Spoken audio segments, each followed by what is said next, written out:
If there were ever a day that epitomizes the excesses of capitalism, it would be Black Friday.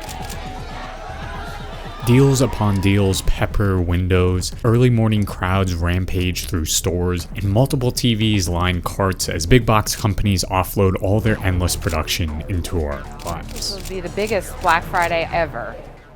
But for some, Black Friday represents a chance to push back, to consume ethically.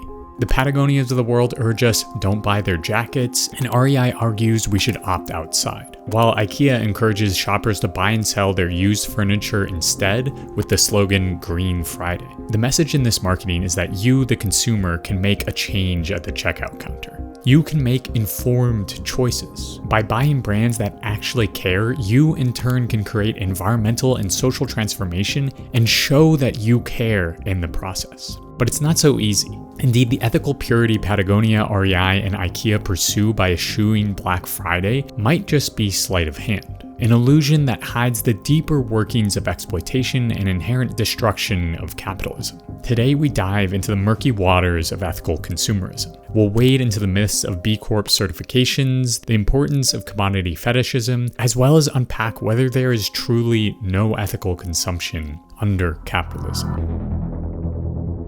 Amazon packages pile up on front doorsteps, storage units fill to the brim, sales, commercials, and influencers shovel even more useless stuff down our throats. Consumption pervades every facet of our lives, and in the process, we consume far more than we need. Food waste is higher than ever, primary energy consumption has skyrocketed since 1950, and global waste continues to rise unabated. Not to mention, emissions rates push upward year over year at a time when they need to be doing the exact opposite. But this is not simply the end result of human nature. It's not the conclusion of our greed and moral depravity. No, consumption is the enabler of capitalism, and we're forced to live with its waste. Capitalism demands overconsumption because consumption is the motor oil of capitalist production and accumulation. As I explained in this video, capitalists must constantly expand their productive capacities through new technologies, decreasing labor costs, and scaling up to create the most commodities for the lowest prices. If they fail to do so, capitalists get eaten alive by other, more capable owners who've managed to create more products at cheaper prices and ultimately create more profit. This process of constant accumulation and expansion creates increased production. Production that generates piles of commodities which must be sold to the masses to continue the cycle of capital accumulation. Exchanging products for even more money is essential to complete the last leg of the money invested into commodities and sold for even more money, also known as the MCM cycle. In a sense, consumption can be seen as a release valve or lubricant of production. It expands and contracts and enables, but never creates the flow of goods. Enter ethical consumerism, a movement of buyers who assume that the problem is the quality and quantity of the commodities we buy. We only need to choose better and buy less, and capitalism's environmental and social toll shrinks. At its core, ethical consumerism asks us to wield everyday shopping to drive social change. It seeks to guide the tide of overproduction towards the moral good by embracing so-called ethical brands. In short, voting with your dollar. And companies have leaned on this mindset. With everything from all-natural hemp fiber Patagonia pants claiming to save the earth to 100% recycled Coke bottles, companies coat their products in nods towards saving the planet. It's Apple's very first carbon neutral product. Or ending exploitative practices to get you to buy their stuff. From the consumer's point of view under capitalism, and especially under neoliberal capitalism, wielding our purchasing power for political purposes makes sense. For so long, we've been inundated with the narrative that consumers have control, that our choice at the checkout counter matters. If we can all just put our money where our mouth is and buy the right stuff, the market will respond quickly and corporations will be forced to transform their production into morally sound and environmentally ethical entities because no one will shop at their stores if they refuse to change. This is the neoliberal theory of consumer sovereignty, an idea that has now been championed by liberals interested in working within the system for change. This strain of politics transforms the act of consumption into a political activity with catchphrases like vote with your fork or vote with your dollar. But the reality is far from the utopic and simplistic vision of consumer sovereignty. Ethical consumerism, while meaning well, has done little to move the needle. The proliferation of stores like Whole Foods, REI, Everlane, as well as corporate social responsibility, makes it seem like ethical consumerism is working.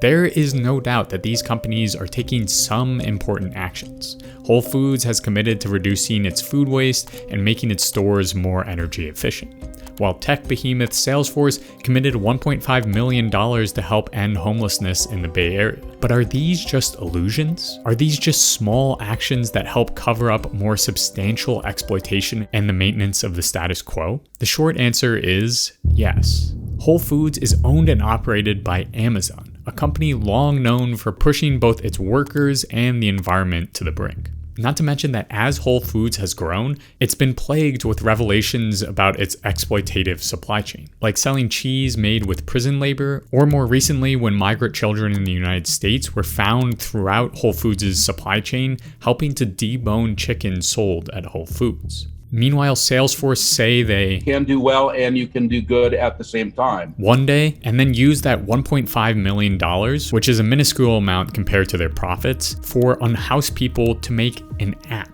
And then the very next day, the company fires 1,000 of its employees without warning. In this light, corporations' ethical deeds should be seen not as progress towards a more ethical form of capitalism, but instead as a flimsy protective shield that masks corporations' true ecological and human exploitation. These quote-unquote ethical deeds are just the maintenance of the status quo. In terms of time and money, they're small compared to the actions of the company as a whole. In a sense, this is a new version of marketing, a new manifestation of what Marxist scholar Herbert Marcuse calls the manufacturing of false needs. To offload all their products onto the masses, capitalists need to make us believe that we actually need the latest iPhone or those hemp fiber pants, rather than just want it. For some companies, that means building an ecological or ethical aura through labels and one-off actions, because this signals to consumers with political and moral compasses that they need to buy that specific product to save the planet or fight worker exploitation.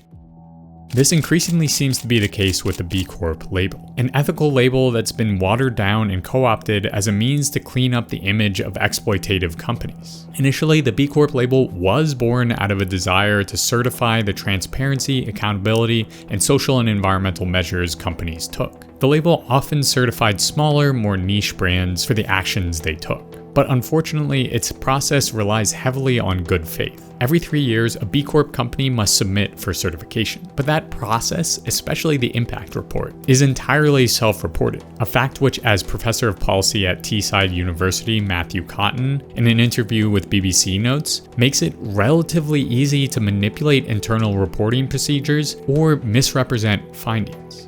And we're seeing the fallout of that process in 2024. The label now seems to be just another tool for laundering the dirty practices of capitalism. Nespresso, a coffee subsidiary of Nestle, notorious for their exploitation of water resources, recently was awarded the B Corp label despite their dark history of child labor and worker exploitation, not to mention that they sell these single-use plastic Keurig-like machines. Meanwhile, the bottled water brand Aqua, which is a subsidiary of Danone, holds a B Corp certification, despite recently topping an audit of Indonesia's biggest plastic polluters. To make matters even worse, B Lab has launched the B Movement Builders Initiative in 2020, which further waters down the B Corp label by recognizing multinational corporations for their weak environmental or social practices. Yes, some of these green initiatives or fair trade labels may actually be real. There's no question that hemp fiber pants are better for the environment than fossil fuel-based polyester jeans reliant on the hyper-exploitation of the imperial periphery. Indeed, some businesses are genuinely trying to do better within a broken system. But as we'll soon see, in the meat grinder that is the capitalist mode of production,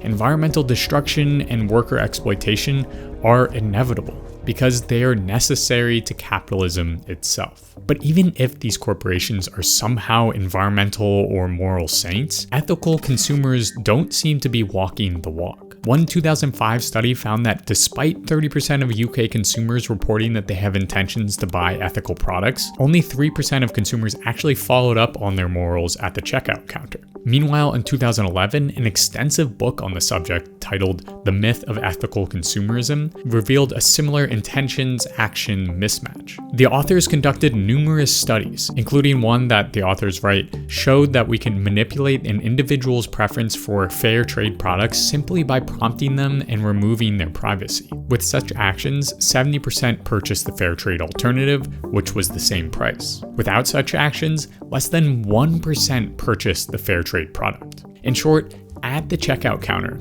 ethics rarely come into play. This is possibly because at the end of the day, for many who live paycheck to paycheck, price is the ultimate factor when it comes to purchasing decisions. This gap, however, shrouds the larger picture. Ethical consumption distracts us from the foundational rot of capitalism. Our desire for and praise of corporations' minimal reform, as well as our hyper-focus on which is the best product, distracts us from what's really happening under the hood. As one paper argues, ethical consumption inadvertently works to thwart the destruction of capitalism by reinforcing conventional capitalist consumption. Essentially, shopping ethically, instead of changing the system, actually doubles down on it. Voting with your dollar concretizes the idea of consumer sovereignty, when the reality of who controls production and generates desires for those products are capitalists and corporations themselves. We can only buy what is produced. And as a result, the producers, the owners of the means of production, have significantly more control of the commodities that enter the market. What these owners, the board members, the investors, the factory owners care about at the end of the day is not the well-being of the planet or the health of workers, but instead profit and the continuation of the corporation. And it's here we finally arrive at the root. Capitalism at its core relies on the exploitation of labor through the lever of fossil fuels. I'll say that again in another way. For the owners of production to make a profit, they must exploit workers. This specifically means that during an 8-hour day, for example, if a laborer is paid $80, a small chunk of the worker's time is spent making $80 worth of product. The rest of their time is unpaid or surplus labor. That is where the capitalist makes their profit. This is the core engine of capitalism. And as Andreas Malm asserts in Fossil Capital, this engine is facilitated by the temporal and spatial consistency of fossil fuels. Fossil fuels allow capitalists to bring factories and the workplace to cities where the cheapest labor resides, as well as keep the lights on in warehouses and offices with exacting consistency, both of which are crucial for consistent growth and competition.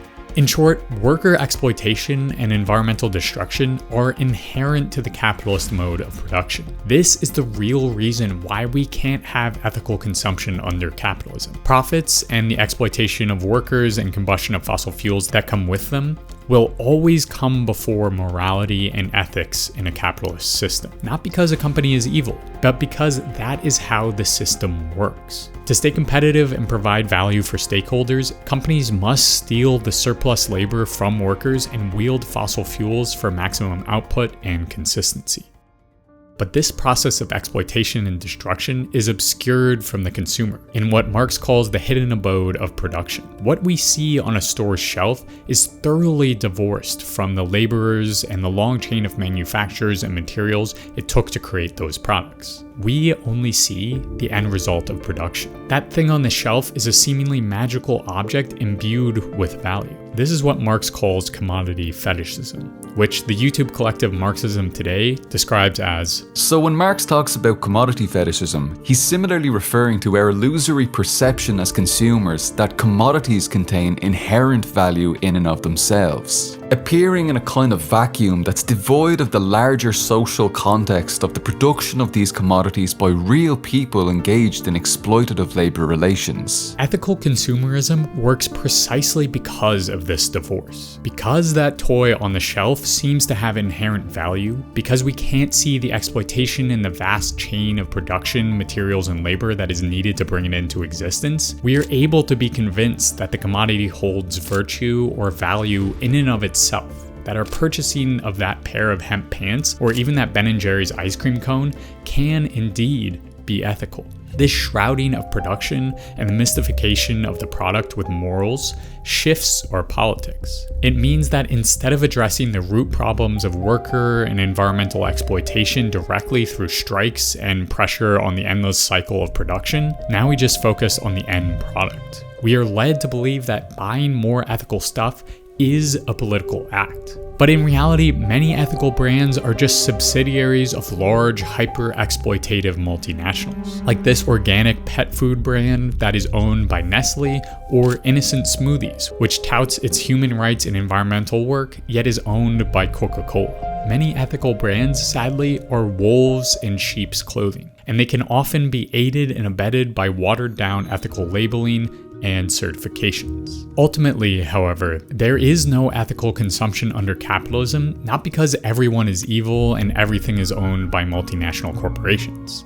There is no ethical consumption under capitalism because the nature of capitalism itself demands environmental destruction and worker exploitation. So if this is the case, then should we just give up and buy whatever we want? If there is no ethical consumption under capitalism, then we should just give up, right? We should never even strive to purchase necessities from places that are at least giving lip service to more sustainable and less exploitative goods. No, individual choices certainly matter, but they are like a single mosquito trying to drain an elephant of blood. Power comes in the collective form.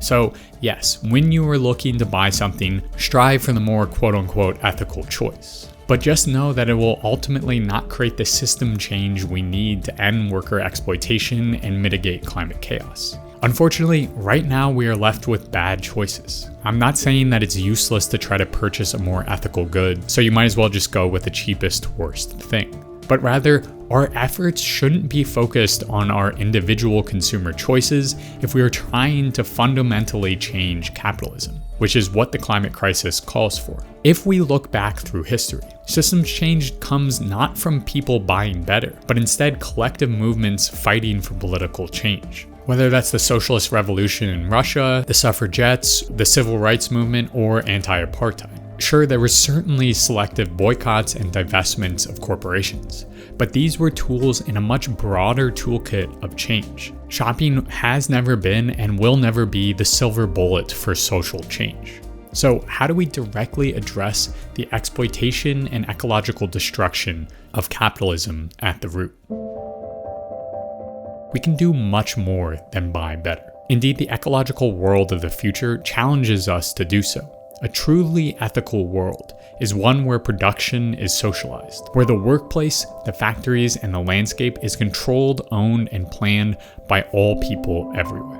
A truly democratic and socialist economic system. A world where goods are produced not based on how much profit they can make, but instead on their use and necessity. This would undoubtedly be a radically different world, where the ethical and environmental desires of everyday people actually matter, because they would be integral in the planning and production processes. But that world isn't built on buying better products. We can't buy our way out of capitalism. That world is built instead on deep organizing, on trust, on tight relationships, and collective action. With the recent re-election of Trump alongside the broader global rise of fascism, organizing and community building feels more important than ever.